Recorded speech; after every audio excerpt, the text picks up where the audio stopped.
My name is Chloe Miller, and my grandmother, Eleanor Vance, was the anchor of my world. Our bond was woven from the scent of baking bread in her sun-drenched kitchen, the shared secrets whispered over games of gin rummy, and the unconditional love that shone from her kind, crinkled eyes. Her house, a beautiful Victorian with a sprawling garden, was more of a home to me than my own apartment. It was a living museum of our family's happiness. "This will all be yours one day, my dear," she'd often say, her hand patting mine. "A way to secure your future, a place to keep our memories safe." She had a sizable savings, the fruit of a lifetime of frugal living, and it was all promised to me. I wasn't just her favorite grandchild, I was her kindred spirit. The first blow was the stroke. It stole her mobility and clouded her sharp mind, leaving her vulnerable, a fragile queen trapped in her own castle. The second blow was my Aunt Karen Bishop, who swept in with a hurricane of manufactured concern and moved into the guest room to care for her. Suddenly, the iron curtain descended. My daily calls to Grandma Eleanor went unanswered, a robotic voicemail message informing me the number was no longer in service. When I drove to the house, Karen would meet me at the door, her face a mask of pitying sympathy. "She's not up for visitors, Chloe," she'd say, blocking the entrance. "The doctors say she needs absolute quiet. It's just too confusing for her." I was locked out, my connection to the woman I loved most in the world severed by my aunt's smiling, implacable lies. I now know that in that forced isolation, Karen began her insidious work. She preyed on my grandmother's fears and confusion, spinning a monstrous narrative. She told her I had fallen in with a bad crowd in the city, that I had a drug problem, that the loving calls and visits had only ever been a front to get at her money. When my grandmother passed away peacefully in her sleep, the will reading was a formality I attended in a fog of grief. The lawyer, a man I didn't recognize, read the document in a dry monotone. Karen, my mother's sister, inherited the entire estate. The house, the savings, the stocks, everything. My name was mentioned in a single, brutal codicil. I was to receive a token sum of $1,000. The betrayal felt like a physical impact, knocking the wind from my lungs. But my aunt's masterpiece was the final line, written in the stilted legalese of a lawyer but dripping with Karen's venom. "In the hopes that this small sum may aid in her recovery and her return to a more respectable life." Karen, dressed in pious black, wept into a handkerchief, a perfect portrait of the grieving, burdened daughter. But as I stared at her, the shock and grief began to recede, replaced by a cold, hard memory from years ago. A secret I had accidentally unearthed, a secret so dark and audacious that I had almost convinced myself it wasn't real. My aunt's life, I knew, was built on a foundation of lies far grander than the ones she had told my grandmother. Years ago, I had discovered she had another family, a husband and two small children she had abandoned in another state, telling everyone back home that they had tragically died in a car crash. The lie about me was monstrous. The lie about them was biblical. And I decided, in that moment of profound loss and rage, that my grandmother's funeral would be the stage for a long-overdue family reunion. The seed of Karen's deepest secret had been planted in my mind when I was 15. I had been snooping in the attic, looking for old photo albums, and had stumbled upon a small, locked chest that belonged to my aunt. I'd picked the simple lock and found a trove of items from a life I didn't recognize. Letters, postcards, and a photograph of a younger Karen, smiling with her arm around a kind-faced man, holding two small children, a boy and a girl. I hadn't recognized them. When I'd confronted her with the photo, her reaction was a chilling performance of grief. Tears had streamed down her face as she told me a horrific, detailed story of a car crash on a rain-slicked highway, a tragedy that had stolen her entire world before she'd moved here to start over. She had made me swear never to mention it again, to spare her the pain. I had believed her, my teenage heart breaking for her loss. But even then, a small, cold part of my mind had registered that her tears, while plentiful, had never quite reached her eyes. Now, as an adult reeling from her betrayal, that memory returned with a new, terrifying clarity. The lie about the drugs, the lie about me being greedy, it was all of a piece with the lie about the car crash. My aunt was not just a manipulator. She was a sociopath, a woman capable of creating and destroying realities to suit her own needs. My grief for my grandmother was now a cold, hard engine, driving me toward a single purpose, the truth. I hired a private investigator. His name was Frank Miller, former police detective with a weary face and eyes that missed nothing. I sat in his cluttered third-floor office and told him the story, my voice flat and steady. I gave him the old photograph I had kept, the first names I could remember from the letters, the husband, Robert, the children, Emily and Josh, and the name of the small town in Ohio she had moved from 25 years ago. "It's a cold trail," Frank said, leaning back in his creaky chair, "but a lie this big usually leaves tracks. People don't just vanish." While Frank began his search, I endured the agonizing run-up to the funeral. Karen was in her element, playing the role of the bereaved daughter and benevolent heiress. She spoke to relatives on the phone, her voice thick with false emotion, accepting their condolences and their praise for her saintly care of Alina. She even called me, her voice a syrupy blend of pity and concern. "Chloe, dear," she said, "I know you must be hurting, and I want you to know despite everything, I hope you'll come to the funeral. It's what your grandmother would have wanted." The audacity was breathtaking. She was inviting me to witness her triumph, to play the part of the disgraced, drug-addled granddaughter in her grand theater of deceit. "I'll be there, Aunt Karen," I said, my voice sweet as honey. "I wouldn't miss it for the world."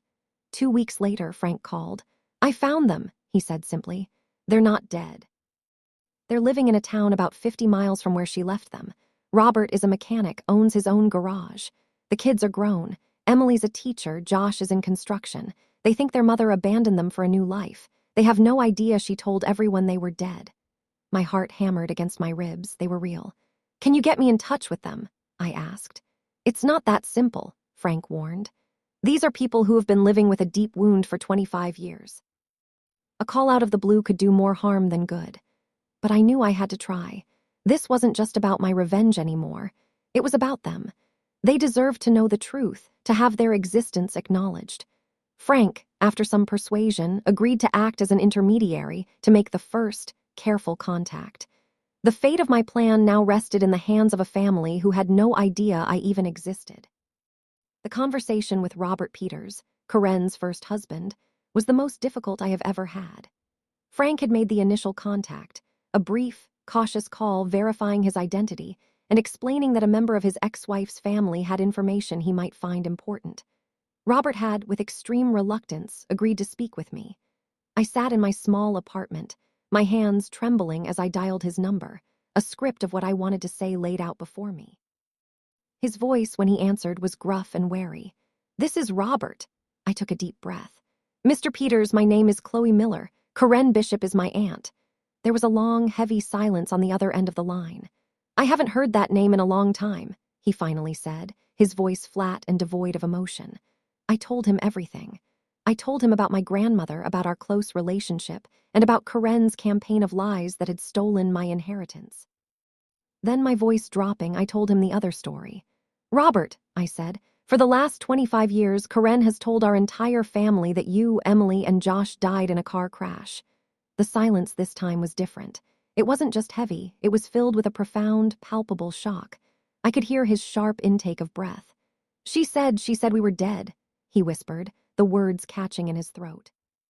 The anger and hurt of a quarter-century of abandonment was now compounded by a new, grotesque layer of cruelty. I explained my plan. I told him about the funeral, about the reception being held at the house, about Karen's new, wealthy husband, George Bishop, and the life she had built on a foundation of lies. "I'm not asking you to do this for me," I said, my voice thick with an empathy I hadn't expected to feel. "I know this is an incredible, painful thing to hear, but she has erased you. She has stolen your history, and she has built a life on your graves. I just thought you deserved the chance to set the record straight." He didn't answer immediately. He told me he needed to talk to his children. He told me he would call me back. I hung up the phone, my body shaking with the emotional toll of the conversation. I had no idea if they would agree. I had just dropped a bomb into the lives of 3 innocent strangers. Was my desire for justice worth the chaos it would unleash? The next 24 hours were agonizing. I questioned my own motives, my own morality. Was I becoming as ruthless as Karen? Then my phone rang. It was Robert. "We'll be there," he said, his voice no longer just wary, but filled with a cold, hard resolve. "She doesn't get to bury us and walk away. We'll be at the funeral. Tell us where and when." An unlikely, unwilling alliance had been forged, a coalition of the casualties Karen had left in her wake. Her past was now on a collision course with her present, and the impact zone would be our grandmother's funeral. The funeral service was a master class in Karen's performative grief. She stood at the lectern in the hushed, flower-filled church, dabbing at her dry eyes with a black-laced handkerchief. She delivered a eulogy that was a breathtaking work of fiction, painting herself as the patient, long-suffering daughter who had sacrificed everything for her saintly mother. She even had the audacity to mention me. "It was Mother's deepest wish," she said, her voice cracking with false emotion, "to see her granddaughter Chloe find her way back to the light. We must all pray for her recovery." I sat in a back pew, a silent, seething observer, as heads turned to shoot me pitying glances. I endured it, my anger a tightly coiled spring in my chest. I saw Robert, Emily, and Josh slip quietly into the church and take seats on the opposite side, three strangers whose presence was a ticking time bomb. Emily, now a woman in her late 20s, bore a striking resemblance to a younger Karen, a detail that was both jarring and strangely satisfying. After the service, the reception was held at my grandmother's house. To walk through those familiar rooms, now owned by Karen, was a fresh wave of pain. She had already begun to make her mark, replacing my grandmother's comfortable, chintz armchairs with cold, modern leather furniture. She and her husband, George, a portly, self-satisfied man who had no idea his wife was a walking fiction, stood by the fireplace, accepting condolences. Karen was in her element, the gracious lady of the manor. Robert, Emily, and Josh had arrived separately, mingling awkwardly amongst the other guests, their faces a mixture of nervousness and grim determination. I caught Robert's eye across the crowded room, and he gave me a single, decisive nod. It was time. With my heart pounding, I made my way to the small, makeshift stage where a string quartet had been playing somber music. I picked up the microphone. "Excuse me, everyone," I said, my voice carrying across the room, cutting through the low hum of conversation. "If I could have your attention for a moment." The room quieted. All eyes turned to me. I saw Karen's expression curdle into one of annoyance, no doubt expecting me to make a drunken, drug-fueled scene. "My name is Chloe Miller, for those of you who don't know me. I'm Aliner's granddaughter. I just wanted to share a special memory." I looked directly at my aunt, a small, cold smile on my lips. "We all know my Aunt Karen as a devoted daughter and a loving wife to her husband, George, but she is such a private person. There's a whole chapter of her life that she has bravely kept to herself, a story of profound loss and tragedy, a story I think is finally time to share." Karen's face had gone rigid, a flicker of panic in her eyes. "Today is a day for remembering family," I continued, my voice ringing with a false sincerity. "And in that spirit, I think it's time we finally acknowledge the family that Aunt Karen lost all those years ago. It's time we brought them out of the shadows and welcomed them home." A confused murmur went through the room. George looked at Karen, a bewildered expression on his face. "So, without further ado," I said, turning towards the grand entrance of the living room, "I'd like to introduce some very special guests. Karen's long-lost husband, Robert Peters, and their two beautiful children, Emily and Josh." As if on cue, the three of them stepped forward from the edge of the crowd and walked into the center of the room. The moment Robert, Emily, and Josh stepped into the light, the atmosphere in the room changed. The polite, somber grief of the funeral reception was instantly replaced by a thick, uncomprehending silence. Time seemed to slow down, every detail magnified. I saw my Uncle Bob drop his glass of sherry, the sound of it shattering on the hardwood floor unnaturally loud in the dead quiet. I saw my great Aunt Mildred's jaw drop, her hand flying to her mouth. And I saw my Aunt Karen. The color drained from her face, leaving a pasty, sickly pallor. Her mask of pious grief dissolved, replaced by a raw, primal expression of pure, unadulterated horror. Her two worlds, so carefully, psychopathically separated for 25 years, had just collided with the force of a head-on crash. Her new husband, George, a man who had presumably spent years comforting his wife over the tragic loss of her first family, stared at the three strangers, his face a comical mask of confusion. He looked from them to Karen, then back again, the gears in his mind grinding, trying to make sense of the impossible. "Karen," he said, his voice a bewildered croak. "What is this? Who are these people?" Robert, a man who had carried the cue. Steady anger of abandonment for a quarter of a century, stepped forward. He was not shouting. His voice was calm, but it carried the weight of a final judgment. He looked directly at Karen, ignoring everyone else. "Hello, Karen," he said. "You look well. I guess we do too for dead people." The collective gasp in the room was a soft, whooshing sound. The word dead hung in the air, sharp and poisonous. Emily and Josh stood behind their father, their expressions a mixture of pain and defiant anger. Josh, a tall, broad-shouldered man, looked like he wanted to punch a hole in the wall. Emily, her eyes glistening with unshed tears, simply stared at the woman who was her mother, a stranger who had told the world she was a ghost. "This is a mistake," Karen stammered, her voice a high-pitched, desperate squeak. She looked around the room, searching for an ally for an escape route, but she was trapped in the center of the nightmare she had created. "It's a cruel prank. Chloe, she's a drug addict. She's not well." But the lie had lost its power. No one was looking at me. They were all looking at the undeniable, living proof of her deceit. They were looking at the striking family resemblance between Emily and Karen. They were looking at the righteous, quiet fury on Robert's face. George finally found his voice. A prank. He boomed, turning on his wife, his face now a thunderous shade of red. "Your dead husband is standing in our living room, Karen. Explain that." The room erupted into chaos. Voices rose, accusations flew. The carefully constructed facade of my aunt's life, the life she had built on the graves of her living family, the life she had secured by destroying my relationship with my grandmother, was unraveling in a glorious, spectacular, and public fashion. I placed the microphone back on its stand, my work done. I had not shouted. I had not cried. I had simply opened a door and let the truth walk in. And the truth was more devastating than any accusation I could have ever made. Amidst the chaos, I slipped out of the room, my exit unnoticed by the crowd now fixated on the implosion of Karen's life. I walked through the familiar hallways of my grandmother's house, a ghost at my own inheritance party, and let myself out into the cool air of the garden. The sounds of the eruption inside, shouting, crying, the unmistakable thud of a heavy object falling, were a distant, chaotic symphony. I sat on the old stone bench where my grandmother and I had spent so many afternoons, and for the first time since she had died, I allowed myself to weep. They were tears of grief, of rage, of a profound and hollow victory. The will was still legally Karen's. The house, the money, it was all in her name.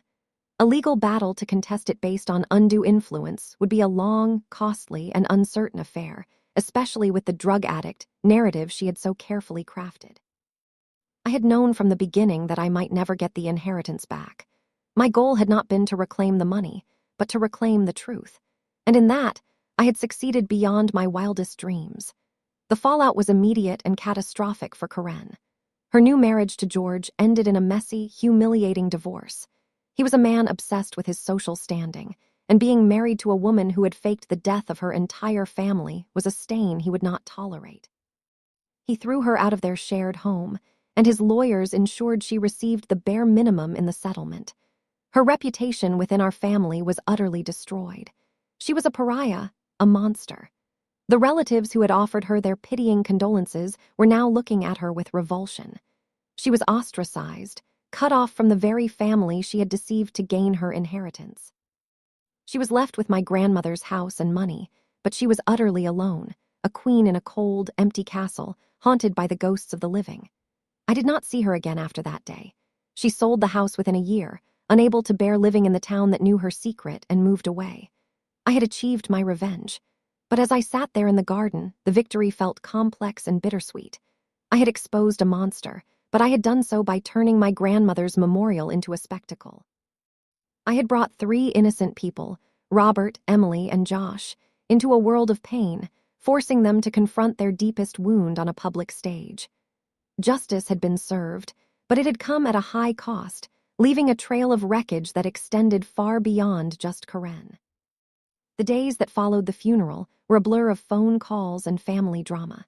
The story of Karen's secret family and her public exposure had ripped through our extended family like a shockwave. I was alternately hailed as a hero and condemned for the ruthless, public nature of my methods. Some praised my courage for exposing the truth, while others were horrified that I had chosen to detonate such a bomb at a funeral. I accepted both the praise. Indeed, the criticism. I had known my actions would have complex consequences. My relationship with Robert, Emily, and Josh did not end at the reception. I felt a strange, profound sense of responsibility for them. I called them a few days later to thank them and to apologize for the public nature of their ordeal. "Don't apologize," Robert said, his voice weary but firm. "It was a shock. But for the first time in 25 years, the story makes sense. We weren't just abandoned. We were erased. Knowing the truth, as ugly as it is better than the not knowing." We kept in touch. Our shared, strange connection to Karen had forged an unlikely bond. They were good, decent people who had built a life for themselves despite the hole Karen had left in it. Learning their story, I felt an even deeper contempt for my aunt. She had not just left a husband and 2 children. She had left a good man and 2 wonderful kids who had deserved so much better. The $1,000 check from my grandmother's estate arrived in the mail a month later. I stared at the memo line, which read per the final will and testament of Eleanor Vance. It felt like a final, bitter joke. I didn't cash it. Instead, I endorsed it over to Emily and Josh Peters and mailed it to them with a simple note. "This was my inheritance. I think my grandmother would have wanted you to have it." It was a small, symbolic gesture, but it felt right. It was a way of redirecting the final, tainted piece of my grandmother's legacy toward the people who had been wronged the most. As for me, I focused on rebuilding. My grandmother had wanted her inheritance to secure my future. Karen had stolen that from me, but I was determined not to let her steal my resilience. I grieved for my grandmother, for the loving, untainted relationship we had once had. I grieved for the loss of my family home, but I did not let the bitterness consume me. My life found a new, quieter path. I had my friends, my career, and a newfound sense of my own strength. The dramatic, public revenge had been a necessary act of cauterization, a painful burning away of a diseased part of my family. But the real healing came in the quiet days that followed, in the deliberate act of moving forward. I learned that true inheritance isn't just about houses or money. It's about the values and the love that are passed down. My grandmother had given me a legacy of kindness, of honesty, and of a fierce, quiet strength. Karen had been unable to steal that. In fact, her actions had only served to reveal how deeply those values were ingrained in me. One day, about a year after the funeral, I drove past my grandmother's old house. It had been sold to a new family. There were children's bicycles on the lawn and a bright, colorful wreath on the door. It was no longer my house, and that still brought a pang of sadness. But it was no longer Karen's either. It was just a house, a vessel for a new family's memories. My grandmother's true legacy wasn't in the wood and stone of that building. It was in my heart, in the stories I told about her, in the way I tried to live my life. And that was a home that no one could ever sell or steal. The story of what happened at the funeral became a whispered legend, a cautionary tale about the destructive power of lies. But for me, it was something more. It was the story of how I had fought for the truth in the face of an unthinkable betrayal. I had lost an inheritance, but I had reclaimed my own integrity and honored the true spirit of the woman I loved. And that was a victory that no will and no amount of money could ever define. The relationship I forged with Robert, Emily, and Josh became an unexpected and beautiful postscript to the ugliest chapter of my life. We were not quite family, but we were more than friends. We were survivors of the same shipwreck, bound by a shared, surreal history. I visited them once, a quiet weekend in their small Ohio town. I saw the life Karen had thrown away, a life of simple decency, hard work, and genuine affection. Seeing them, happy and whole despite her, was a more profound indictment of my aunt's character than anything that had happened at the funeral. They were thriving, not because of her, but in spite of her. And that was a quiet, enduring kind of justice. This connection became a new, unexpected branch on my family tree, a branch grown from a place of poison, but one that bore strange, good fruit. It was a testament to the idea that even from the most profound betrayals, something new and meaningful can be built. My professional life flourished. The focus and determination I had poured into my quest for justice, I now poured into my career. I was no longer the quiet, overlooked niece. I had found my voice, and I was not afraid to use it. The ordeal had taught me that I was stronger, more resourceful, and more resilient than I had ever imagined. The confidence born from that terrible experience became an unshakable foundation for my future. I had learned that security was not something that could be given to you in a will. It was something you had to build for yourself, brick by painful, sturdy brick. And I was a very good builder. The memory of my grandmother was eventually cleansed of the stain of the will. I chose to remember her as she was, the warm, laughing woman in the garden, the wise confidant, the secret keeper. The woman who had been manipulated in her final, vulnerable days was not the sum of her life. Her true legacy was in the love she had given me, a love so strong it had armed me with the courage to fight for the truth. Her love was the real inheritance, and it was a treasure beyond any price. In the end, I had honored it in the only way I knew how, by refusing to let a lie be the final word in her story. Years later, I bought a small house of my own, with a little garden where I planted the same type of roses my grandmother had loved. It was not the grand Victorian mansion of my youth, but it was mine, earned with my own hard work, a sanctuary built on a foundation of truth. I had learned that a home is not defined by its size or its market value, but by the integrity of the life lived within its walls. My victory was not in the destruction of my aunt's life, as satisfying as that had been, but in the construction of my own. I had taken the ugliest of circumstances and had built a life of quiet strength and dignity, and that was a legacy my grandmother would have been proud of. I often reflect on the nature of justice. The legal system had failed me. The will, a document procured through deceit, was still technically valid. My justice had come from a different court, the court of public opinion, of family, of truth. It was a messier, more chaotic form of justice, but in some ways it was more profound. Karen had kept the money, but she had lost everything of actual value: her family, her husband, her reputation, her honor. I had lost the money, but I had kept my integrity, honored my grandmother's memory, and forged a new, stronger version of myself. In the final accounting, I knew who had walked away with the greater inheritance. My name is Chloe Miller. My aunt tried to steal my future by rewriting my grandmother's will.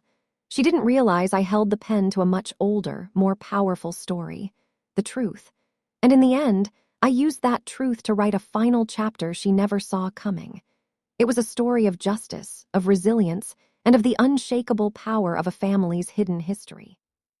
The final, quiet lesson was that some legacies are not written on paper, but in the strength of character passed down through generations.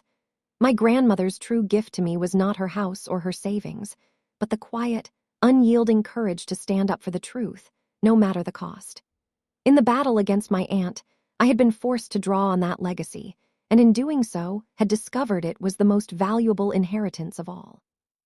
I found a quiet peace in the life I built after the storm. The chaos of the funeral had been a necessary fire, purging the rot from my family tree. What grew back was smaller, scarred, but healthier.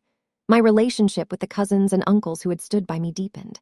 We were bonded by the shared trauma and the eventual, stark clarity of the truth. We had lost a matriarch and been betrayed by one of our own, but we had survived. And in that survival, there was a quiet, resilient strength. My life was a testament to that strength.